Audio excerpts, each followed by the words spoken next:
Hey guys, today I'm going to be doing the New York Times by the book tag, and this tag was created by Mary Berg, and it was tagged by my girl, Lulo Fangirl, quite a while ago. So I'm going to do this tag today, so without further ado, let's get started with the questions. Question number 1, what book is currently on your nightstand? I actually have 3 books currently on my nightstand because I can't just read 1 book, I gotta read 3 books. The first one on my nightstand is Their Eyes Were Watching God. Oh my gosh, Jesse the Reader is reading a classic. What has gotten into him? No, really. What has gotten into me? I can't even remember the last time I've read a classic, but I'm reading this one. I will admit that it is taking me quite a bit of time to get through this book, but I'm enjoying the process of reading it, so I might just take my time with it. I'm also reading Orange Volume 2, the complete collection. I read Volume 1 recently, and I just needed Volume 2 as soon as possible because Volume 1 was so good and emotional, and so I needed to pick up the next one to kind of see how the story comes to a close. And finally, the last book that I'm currently reading is The Titan's Curse by Rick Riordan, and I'm finally moving on up within this series and I feel dang good about it. Number 2, what was the last truly great book that you read? I know I just mentioned this manga, but I have to mention it again,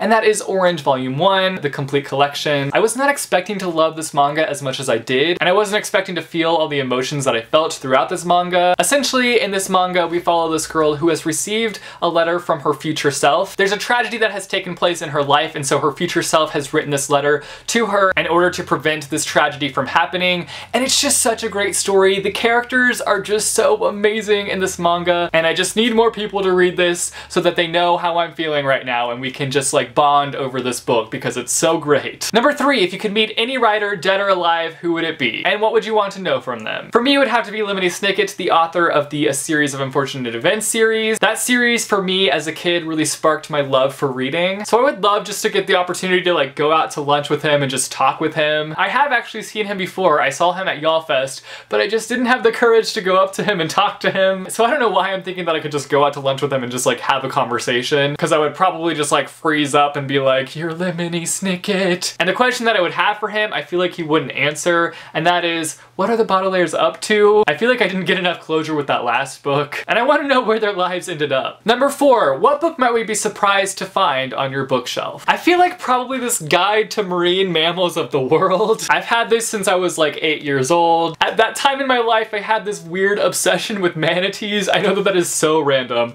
but for some reason, I had a die-hard love for manatees. I mean, how can you not just look at this manatee and not want to float around with it all day? So a family friend gave this to me for my birthday one year, and I've literally only read the sections on the manatees, and I really don't know why I've kept this book all these years. I guess it just kind of like holds this like memory of my love for manatees within it or something. Number 5, how do you organize your personal library? I honestly don't really have a method. I just kind of go with what looks good. I don't organize it by color. I don't organize it by author name. I literally just look at my bookshelves, see what looks good, and go with it. I'm all about just making my bookshelves look beautiful. Though I will admit that my bookshelves are currently a major mess. They need to be reorganized, but ain't nobody got time for that. Number 6, what book have you always meant to read but you just haven't gotten around to yet? I'm gonna have to go with the rest of the Mistborn trilogy by Brandon Sanderson. I just keep putting this trilogy off, and I know that if I read them, I will love them and they will be everything to me, but I just keep putting them off and off and off. I'm scared of their size, I'm scared of their tiny print, but I know that reading these books will be worth it, so I just need to shut up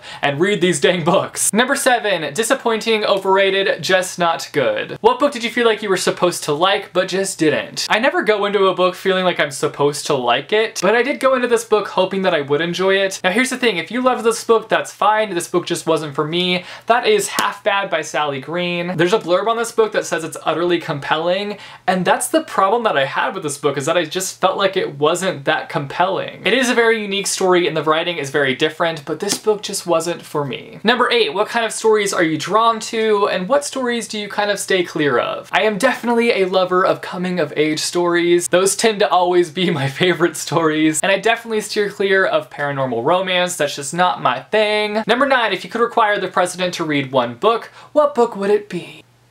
Miss Peregrine's Home for Peculiar Children. That way, like, he could read it and then we could bond over it and we could become best friends. I doubt that that would ever happen, but One can hope, right? No, but honestly, that's such a hard question, and I don't think that any book that I would have chosen would have been good enough. Number 10, what book do you plan to read next? So after I finish the stack that I showed you at the beginning of this video, I'm going to be moving on to the Battle of the Labyrinth, the 4th book in the Percy Jackson and the Olympian series. I'm just really pushing myself this month to finish this series, and I would really like to do that. So this is going to be the next book that I pick up and read. So those are all the questions. I'm now going to be tagging just one person. I'm going to tag Sophie over at the Book Basement. You should totally do this tag. Also, if I didn't tag you but you want to do this tag, then you've been tagged. You guys should let me know down below the book that you're currently reading because I'd love to know. Also, if you like this video, be sure to give it a big thumbs up. I post videos every Monday, Wednesday, and Friday, so click subscribe if you want to be notified for when I post new videos. Thanks for watching, guys, and I will see you soon with a new video. Bye, chew. Yes, I am aware that I was a strange child.